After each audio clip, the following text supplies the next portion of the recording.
Hello friends, આજે આપણે પનીર બનાવીશું. ઘરે પનીર બનાવવાનું છે અને 1.5 લીટર દૂધ લીધું છે. હવે દૂધને ગરમ કરી દેવાનું છે.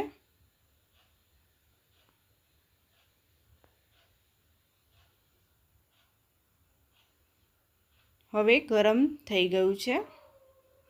હલાવતું રહેવાનું છે, નીચે ચોંટી ના જાય એટલા માટે. પછી આપણે વિનેગર કાં તો દહીં આપણે લઈ લઈશું. મેં અહીંયા દહીં લીધું છે, 2 ચમચી દહીં લીધું છે.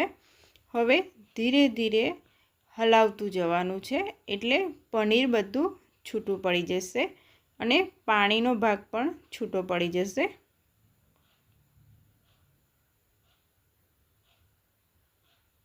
મારી ચેનલ ઉપર નવા આવ્યા હોય તો લાઈક અને સબસ્ક્રાઈબ જરૂરથી કરી દેજો. ધીરે ધીરે હલાવતું જવાનું છે, એટલે બધું પનીર અલગ પડી જશે. આવી રીતે બધું છૂટું પડી ગયું છે. હવે આપણે એક કોટનનું કપડું લઈ લેવાનું છે.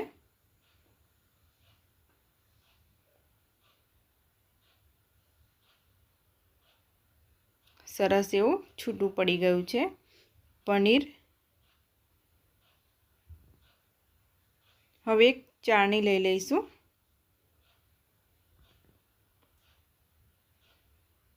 પછી એક કોટનનું કપડું લેવાનું છે, એકદમ પતલું હોય એવું જ. પછી એની અંદર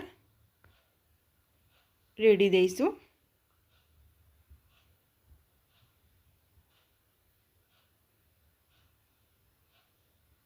વિડીયો પસંદ આવે તો તમે પણ જરૂરથી ટ્રાય કરજો. અને આવા નવા વિડીયો ગુજરાતી વાનગીમાં મળતા રહેશે. હવે એમાં ઠંડુ પાણી એડ કરીશું.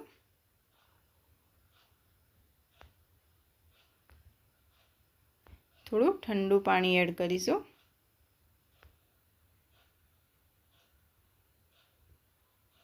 એટલે એકદમ સરસ વ્હાઈટ દેખાય પનીર.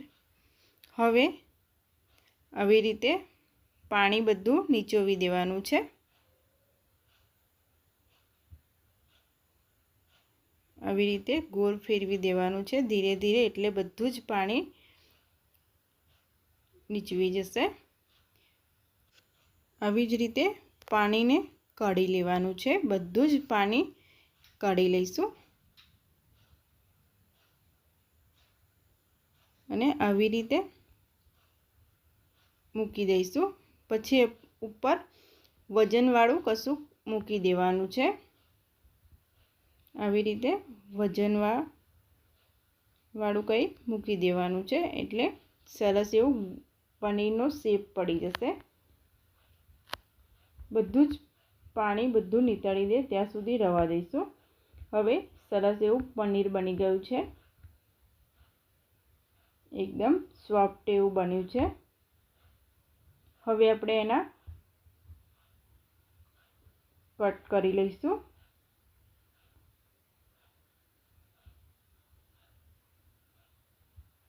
આવી રીતે કટ કરી લેવાનું છે. બધી બાજુ આવી રીતે કાપી લઈશું. વિડીયો પસંદ આવે તો તમે પણ જરૂરથી ટ્રાય કરજો.